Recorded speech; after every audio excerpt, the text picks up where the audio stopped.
And what's up mga buddy, dito na naman tayo sa panibagong araw, panibagong vlog na naman tayo. At siyempre dahil nga Holy Week, maraming nagbi-beach, nagsuswimming. Kaya dito tayo ngayon sa lugar ng Lubo, sa Villa Cristina, ng Villa Cristina Resorts. Tama ba? Ayun, nakuha rin. Ayan, kita nyo rito sa may ibabaw niya. Ayan, andun yung dagat, ang layo. Ayun ang dadaanan kasi pabulusok. Ayan, pagpabulsukin dyan dadaanan, ayan one way lang siya. Ayan, baba na, papunta sa dulo ron. Kaya sinusundo bali rito ng sasakyan ang gamit sa mga tao. May sarili na masasakyan sila pang sundo rito. Pero kung mapapansin nyo, yung parkingan nila napakaliit. Ito lang yung parkingan nila, ilang sasakyan lang yung wala pa 10 yung makakapag-parking. Kaya tataka lang ako kung gaano kalaki yung nandun sa loob. Kasi kung ganito lang kalaki ang sasakyan na makakaparking dito, ibig sabihin hindi ganun kalaki ng loob ang resort nila ron. Yun lang ang nakikita ko. Pero makikita natin yan pagdating natin doon sa loob kung malaki ba talagang parkingan nila rito sa loob o malaki rin ang resort doon, kasi ito lang ang parkingan nila. Siyempre malalaman niya kung paglabag ang parking, malapad din siyempre yung ang capacity ng loob nila.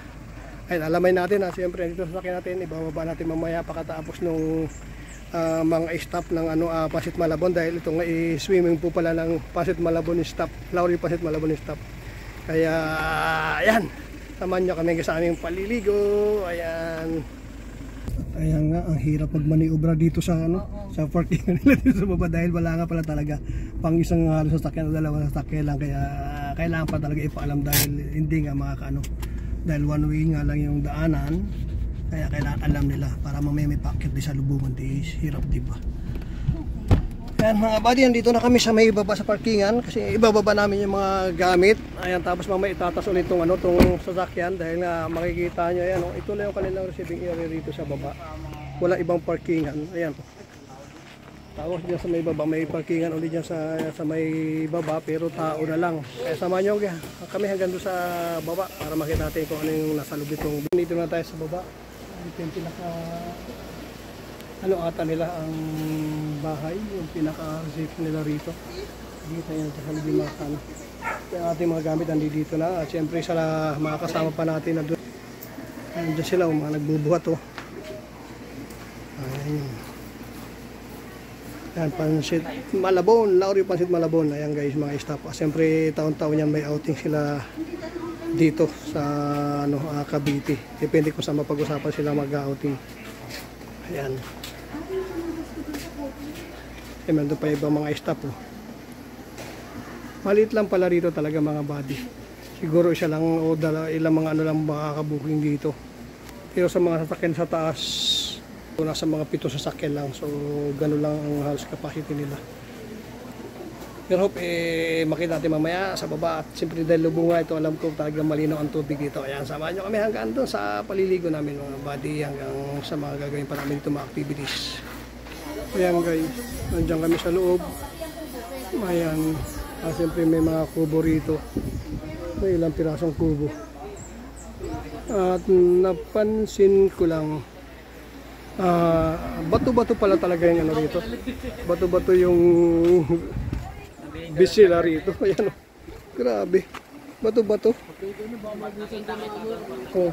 Pero may mga dyan, may mga tawag doon, yung kawayan dyan. Ayan, na para pampalutang dyan. Siguro pag gusto medyo pumunta sa medyo malalim-lalim na konti. Kasi nga bato-bato rito. At may mga ilang kati din dito sa may baba ng buhanginan. Ayan lang guys. Hindi ganun kaano, pero hope makapag-enjoy kami dahil marami rin na kami. Kailan para may nangangagat. Dito ang mga staff dito sa Lauri Pasit Malabon. Ayan sila lahat. Marami pang hindi mga nakasala niyan, mga nagsiuwi sa kanilang mga probinsya.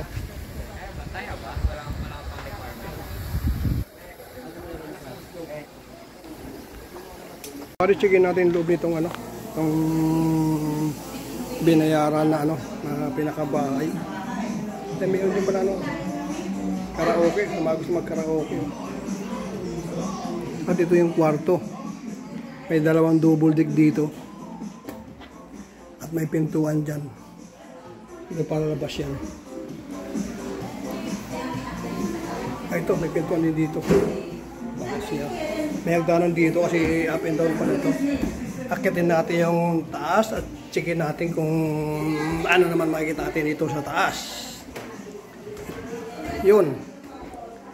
Ayan, may makikita tayo rito isang kwarto na may malaking may malaking king size bed at may dalawang maliit pa rito. At syempre, ayan, ganda ng toilet nila rito. May toilet sa kamay, may tub, ang laki. At meron itong pang shower. Yan. At dito sa labas, may barandilya sila rito. Siguro, ayan, may pintuan dyan, may pintuan. Para sa gusto mong pumunta sa pinaka barandilya. Siyempre, may isa pa ritong kwarto. May dalawang kama na naman dito. At the same time, may pintuan din doon. Ayan. Dito may CR dito. Ayaw ko ito, do not enter daw. Do not enter. Kaya huwag natin bubuksan. Dito sa side na to, ay, bantan, digas. Ayun. May tao na pala rito. Ayan. May isang rito ulit. Isang, at ito, ito another toilet. Toilet lang talaga, wala siyang shower. At dito, ito yung nakasarado. Mga gamit nila pala rito, kaya ayaw papasukin. Ilang kama rin. Marami rin. May content table dito. Yan. Maganda siya. Okay na rito. Pwede rito.